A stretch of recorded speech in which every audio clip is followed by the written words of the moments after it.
mechanical engineering curriculum ends with the capstone design class. This, as the title suggests, wraps up and provides you an opportunity to use all the skills you have learned to actually conceptualize, design, build and demonstrate a fully working device, component or a system. Oh, I think all the students love their capstone design projects. This is really what any engineering student lives for, is to be able to really create their own thing from scratch. Get them out of the classroom and actually making stuff. This is what they do. And in fact, when students come in and we take them for a tour of the department, I take them to the lab and I say, if you can envision yourself working in here and playing on all these machines and it seems fun to you, you're probably in the right place. On the last day, we have a design competition which will be judged by leaders in engineering from the outside. So you will have an opportunity to show your work to the outside community and other students within the School of Engineering. We think of this as the final demonstration of your ability to bring knowledge together to show something that works. And that's what mechanical engineering is all about.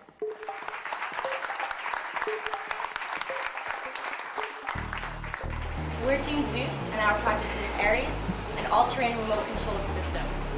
Basically, the purpose of our project was to create a remotely operated vehicle that's capable of off-road operation and is tougher than other ROVs. We focused mainly on building the transmission, the steering, machinery, and control systems. The position of the rack, and as thus the angle of the wheels, is proportional to the angle of the lever. And then there's the actuator system, which is a very simple lever design with double-acting cylinders that are actuated by the control system. This is the power filter box, which filters the power supply.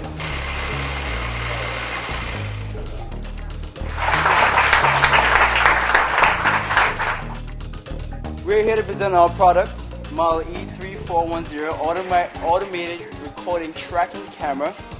This product is intended basically for academia and industries which tend to use video conferencing most of the time. In the box comes a belt clip that the speaker would wear on his or her hip that the camera would be tracking. So we chose to use infrared remote control emitters and detectors. There's like a 1 second delay or a half second delay, so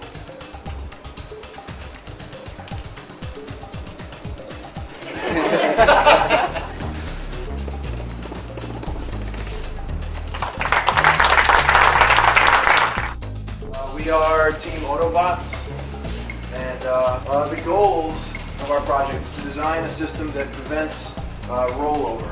Essentially, we needed to acquire tilt and we needed to control the motors.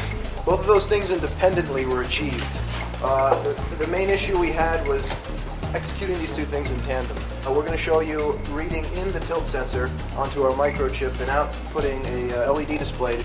And if you tilt, you can see the higher bits activating.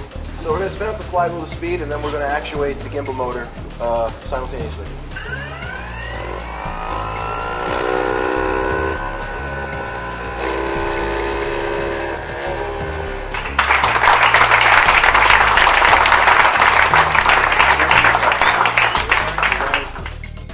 We're BMR Incorporated. We're a unique team in that we have 3 students from the E department and 2 from the mechanical engineering department.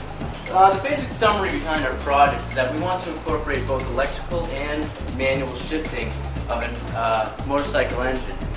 Here's just an overview of what the chassis looks like. You got a power source located on the side of the car. Here's the engine itself. The engine kill circuit, so it's essentially acting like a switch. By doing this, we utilize the existing wiring harness with a safe way to kill the ignition, which allows us to do a clutchless shift.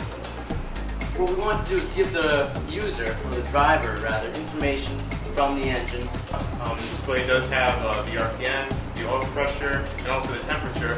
I think we sort of stumbled upon a bigger point that unit testing has to involve more environmental issues. We saw that you can get functionality, but you have to account for the other things that are happening. We are Team Lab Tech, and we also approached our design from the standpoint of solving a problem, and that problem being that the 5 of us, as seniors at Columbia University, had not yet ridden on a hovercraft.